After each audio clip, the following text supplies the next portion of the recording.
Salut à vous tous, vous êtes en train de nous suivre partout dans le monde à travers votre émission Autour de la parole.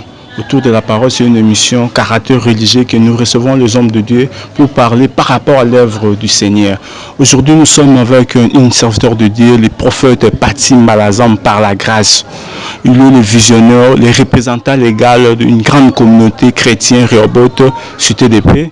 Avec lui que nous devons nous parler par rapport à notre sujet de l'émission sur les prophéties. Il y a beaucoup de prophéties. On ne sait pas d'où viennent les prophéties. Et il est mieux placé de nous parler aussi, avec le peuple de Dieu qui est en train de s'ouvrir partout dans le monde à travers cette émission Autour de la parole. L'homme de Dieu, soyez le bienvenu. Shalom, deko journaliste Yorli. Na sepeli makasi na ko mona bino. Ndenge bo invité nga na plateau na bino pour te parler na part ya Nzambe. Vraiment na pamboli bana Nzambe nyonso bisika nyonso bozolanda biso. Et je me présente, le prophète par la grâce Patim Balazam, nazali visionnaire ya communauté chrétienne Rehoboth Cité de Paix. Le prophète Patim Balazam, le prophète par la grâce. Pourquoi Raka par la grâce? Non, vous savez, c'est une grâce avoir un ministère. C'est une grâce parce que nous sommes awa tokotanga pour tout bimama diplômé, mais comme un ministre Nzambe, ils ont vocation. Alors moi j'avais compris que ndenge a vocation bongo, ils ont grâce. C'est peut-être je parle que le prophète par la grâce parce que Nzamba a une vocation na sengi angote, mais na volonté nae à trouver qu'il y a un bon qui na zoango, c'est pour cela yango na dobaka c'est par la grâce. C'est par la grâce. L'homme de Dieu aux allus ministres de l'Éternel, aux allus ministère et à prophétie. Il y a une différence entre ministère prophétique et les dons de prophétie. Oui, il y a une grande différence. Vous savez, il y a la confusion dans l'église. Aujourd'hui, au monde en dans la prophétie, il s'est proclamé prophète. Mais quand ça, ce n'est qu'un don. Mais ce n'est pas un ministère. Alors, il y a une confusion. Pourquoi? La confusion, c'est par rapport. Il y a don, oyo, moutazu don, il s'est proclamé, nga prophète, nous avons cause un ministère, ils ont élo comme sous, cause un likabopé, ils élo comme sous. Parce que tu peux être même un pasteur, mais tu as les dons de la prophétie, au cause un apôtre, aux un don de prophétie. Soit tout à dit, apôtre, nous sommes les cas dans la Bible, au monde en quatre na bango, na exercice et ministère na bango, il y avait dans d'autres endroits, ils ont donné la prophétie, au cas où monde le quoi comme prophète, mais ils étaient des apôtres. Donc c'est pour te dire que les dons de la prophétie et le ministère de la prophétie, il y a une grande différence. Ils ont mon côté. Donc, ils ont moussou, ministère, ils ont moussou. Donc, ce que je peux dire au peuple de Dieu, au Seigneur Bayeba, l'ikabo, na don, l'ikabo na ministère, ils ont blomi balé. Si kotoko koyeba onde ni. Ça fait, mon toi na don il y a prophétie, il est souvent limité. Il est souvent vraiment limité. Pour lui, quand il vient à l'église, il peut commencer à prêcher. À moi 10 minutes, 5 minutes à lobby, ngana ministère, prophétie, nabandika bisako. Ils sont limités. Or que don spirituel, ils ont dit support, il y a ministère. On ne peut jamais parler d'un ministère sans pour autant avoir des dons. Mais les dons, on peut avoir les dons sans pour autant avoir un ministère. Mais si on a le ministère rwandais est un don, mais dons est un ministère. C'est ça la différence, je peux dire. Merci Nabanzete Bozola Nabiso partout dans le monde à travers votre émission Autour de la parole. L'homme de Dieu, les prophètes par la grâce. Haute Sabiso, toute une différence entre ministère prophétique et les dons de la prophétie. Si on est boni mutaro comme un ministre ou bien un ministère et la prophétie, et ça rend le boni. Bon, pour un mutabima ministre d'abord c'est une vocation où Nzamba sa prédestinant qui yosa musalina parce que tout le monde peut mususu ba s'autoproclamer ba serviteur de Dieu ba comment nzela ba kata ba demba. Alors ministre Nzambe c'est une vocation, mais les dons, il y a les dons, nous pouvons prier Dieu, Seigneur pesa nga don boy Nzamba pesa biso. Parce que pourquoi on pesa biso? Parce que ayebi ezab ba support o ezo soutenir ministère.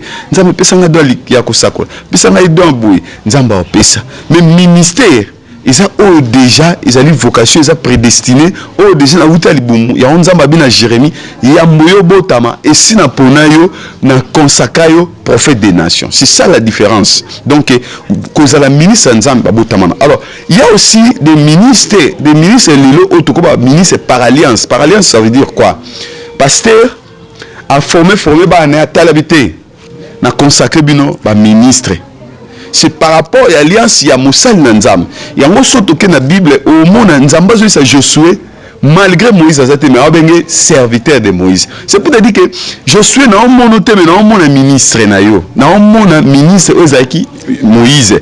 Nzamba abengé serviteur de Moïse. Donc il y a aussi des serviteurs des gens oyo na sous l'onction en pasteur ba ko consacrer pe Moussal Nzam. Donc au cause un ministère par rapport il y a onction pasteur non à consacrer. C'est ça, il y a cette différence entre ministre et la vocation. Oh, Nzamba bina Paul qui est attaqué par chrétien, Nzamba koutene. Tu vois, ministère ou Nzamba koutene. Et sa vocation, moi, j'ai déjà prédestiné. Mais surtout l'histoire à Moïse a koufi, Nzamba bi, je suis serviteur de Moïse. A benga serviteur de l'éternité. Donc, il y a un autre différence. Au cause un peu pasteur.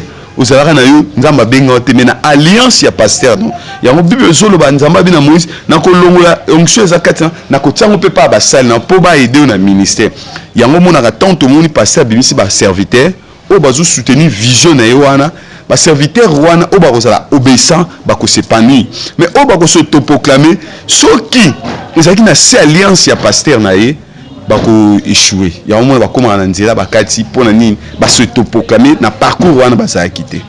Donc c'est ça je peux dire.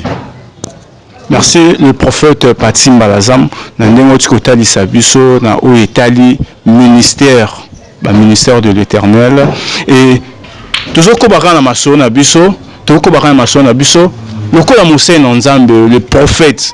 Mais quand on kota lisabiso nini eza prophétie parce que le au moins Kobunga eza mingi na makambo etali prophétie.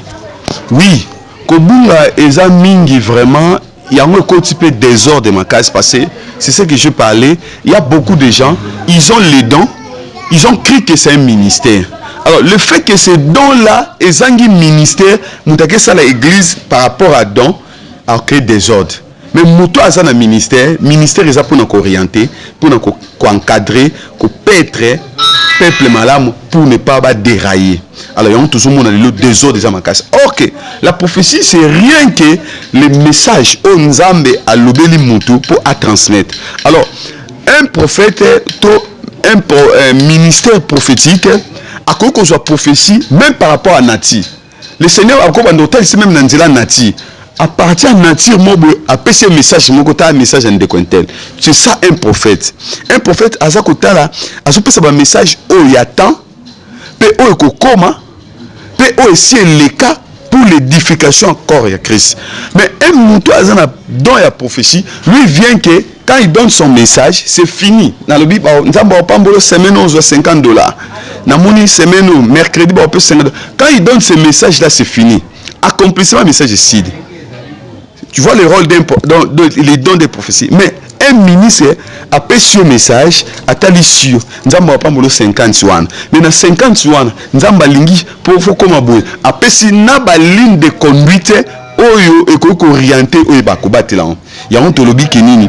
Les dons de la prophétie ils ont dans 4 églises. Beaucoup peut sa prophétie il y a mutu, mais le pasteur na prophétie wana a orienté prophétie wana pour que éthique à la cas efficace. Mais quand un prophète donne prophétie, il donne seulement une prophétie, c'est fini. Tant que tu as un accomplissement, qui a solo, oui, qui a solo, c'est ça les dons.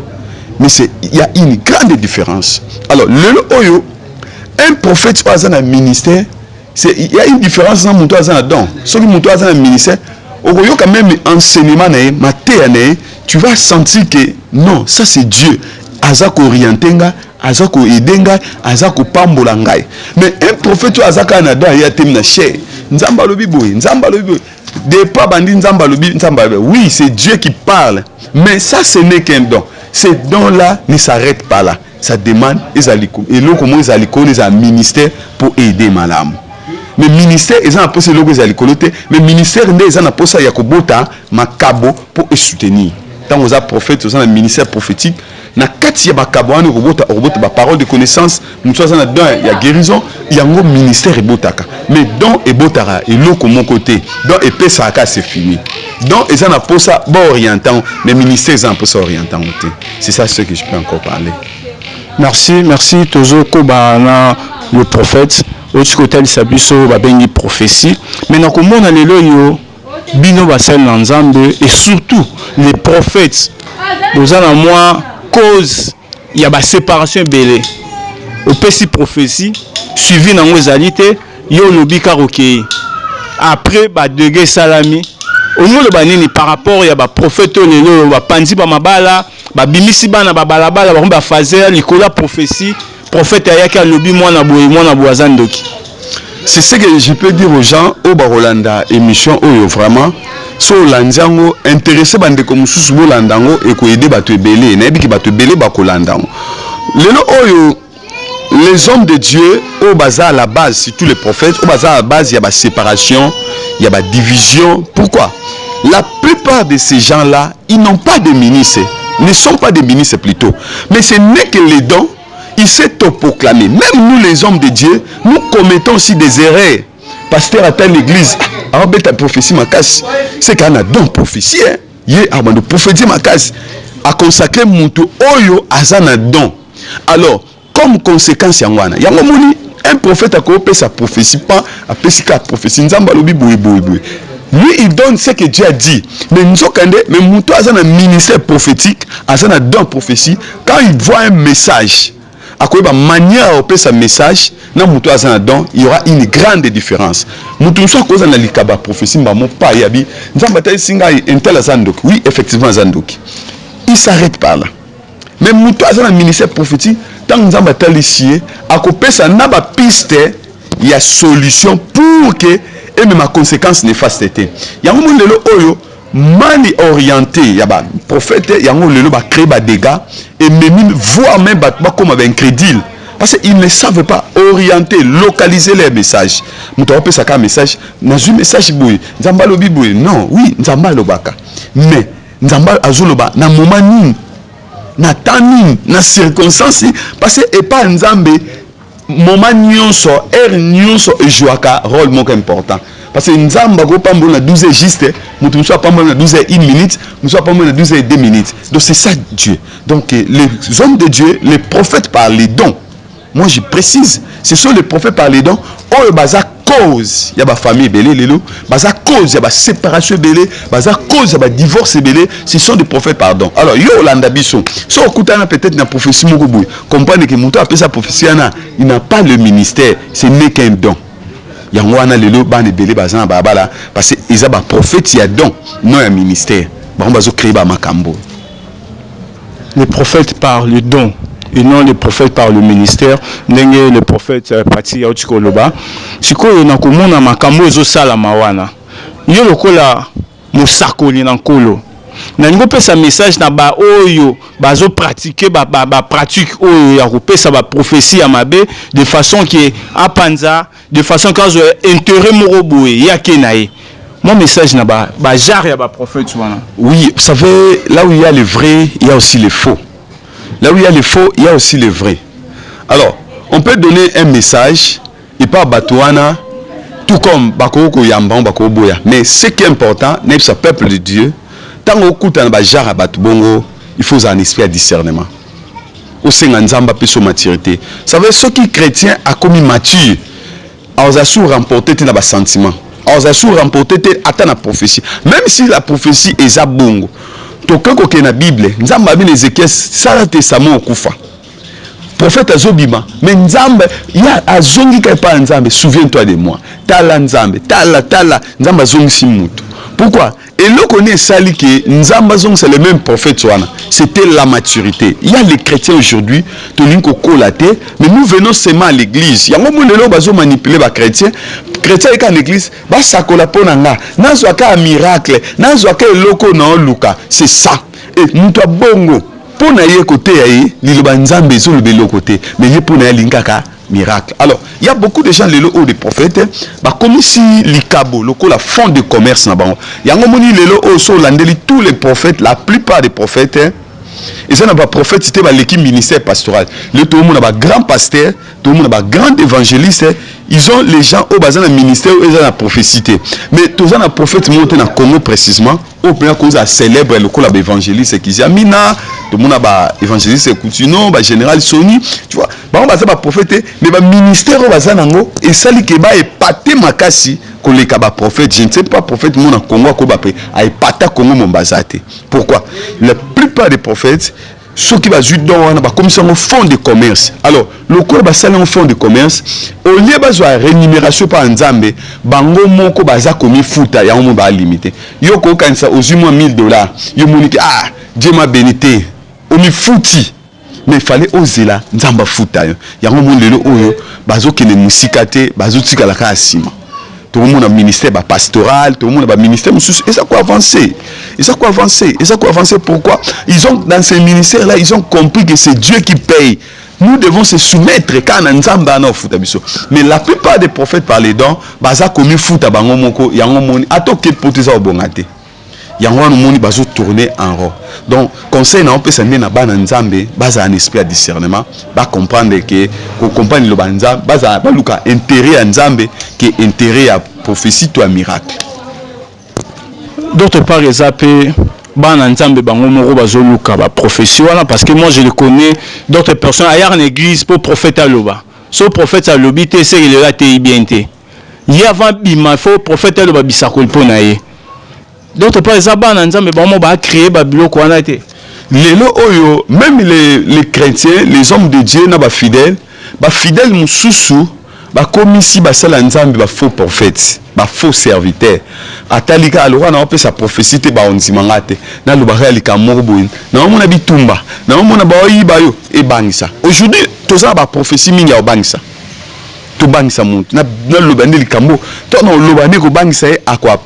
C'est ça les chrétiens, c'est ça les gens. Alors tellement les gens sont bornés dans la futilité parce que tant on dit prophète loba sur la lobita TBNT, ce n'est que ça c'est des futilités. Or que la Bible dit la prophétie par excellence c'est la parole de Dieu. Mais aujourd'hui les gens ne veulent pas la parole de Dieu, mais les gens ont besoin de miracles. Na yoka nzambe kaka nzamba oloba nini na na posa loboko nzambe yango moni lelo ba komisi ba prophète musu ba aventurier ba komisi ba prophète musu ba commerçant pour prophète atali loko azolo ba prophétie faut appeler ça mbongo on appelle ces prophéties. Donc c'est ça. Alors ba chrétien tokola, ce qui est important les chrétiens tokola pour que nzamba zolo kumu. Merci pour tes nzamba zolo kumu to komi vraiment presque na suka ya émission na biso autour de la parole au wapito yambaki le prophète par la grâce Patim Balazam le visionnaire de l'église communauté chrétienne Rehoboth Cité de Paix avec eux qui est tout là par rapport à prophétie na banzi était à Manuel pena malamu na o etali bisakoli l'homme de Dieu des prophètes toujours cité na biso poto kabwana nani o s'adresser message moko na ba nyoso bazingo yo kolanda yo bisika nyoso bazwami mon message non vous savez nazo senga na bana nzambe nyoso ba s'adhérer massivement na chaîne oyo parce que esa chaîne oyo kotali sabango ba vérité belé sur la parole de Dieu et ko aider bana nzambe belé bazwa connaissance ya makamba nzambe. Alors mission na ngai précisément oyo nzamba pesi ngai na ye kaka kolongola bato na mwa ignorance moko oyo kotaki naza spécialité bato basala ngo avanga bazali oyo pe basala ngo pringa bazali mais na mwa temps oyo nzamba pesi na vie na vivre na mokilo na ye na message moko ya kolakisa ke un prophète c'est un enseignant, un prophète qui c'est un enseignant. Un prophète ce n'est pas un exhortateur. Quand on t'appelle un prophète, il faut amener les enseignements au kosalake muto akoma capable. Alors la parole de Dieu au tozoyoka, ils ont rendre biso capable. Lilobanzambe ils ont commis biso capable. Alors pour que tous la capable, ils ont un principe moko to comme ba chrétien oyo tous allez assidi, tous comprendre, tous à examiner la parole de Dieu. C'est alors et ça biso fort. Alors les gens au bazarana pour sa connaissance et le anzam bazarana pour sa ba yeba la parole de Dieu le lingezali ba hésiter ba landa chaîne oyo à tout moment bazolandango ba benga biso. Nous sommes prêts à soutenir même dans des enseignements, même dans WhatsApp, orienter, enseigner dans tous les moyens pour que tout le monde ait ignorance. Bible dit, mon peuple périt parce qu'il manque la connaissance. S'il n'y a pas la connaissance, il n'y a que l'ignorance qui va dominer. Là où il y a l'ignorance, il y a des futilités, il y a des bêtises, et il y a parce que les gens sont dans l'ignorance. Mais lorsqu'il y a la connaissance, c'est-à-dire les gens vont atteindre maturité, comme capable, il y a que se justifier. Alors, je bénis le peuple de Dieu partout où Bozali. Vraiment, vous adhérez massivement pour l'émission. Nous sommes là et nous sommes là pour vous aider. Et tout ça, pour ça, il y a soutien au Bazali. Ça, c'est une grande une communauté. Tout ça, pour ça, bateau mais fort pour l'avancement. Nous demandons aussi votre soutien pour nous soutenir cette œuvre. Tout ça, la main dans l'association avec Dieu Token de Musika. Merci avec Dieu Token de Musika Wanzama Lobaya Mosakoli, le prophète par la grâce Patim Balazam, le visionnaire de l'église communauté chrétienne Robot Suite de paix, Oyazaki invité na biso na mokona lelo et tout comme nous sommes na suka ndengena esibino qui votre émission autour de la parole.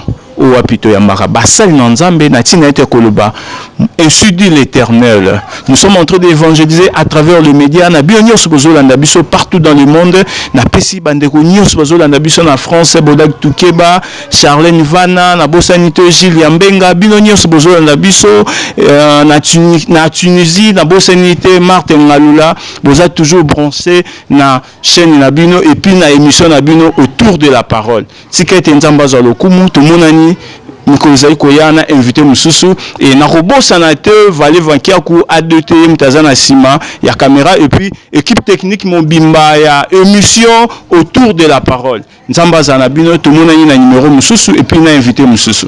Ciao.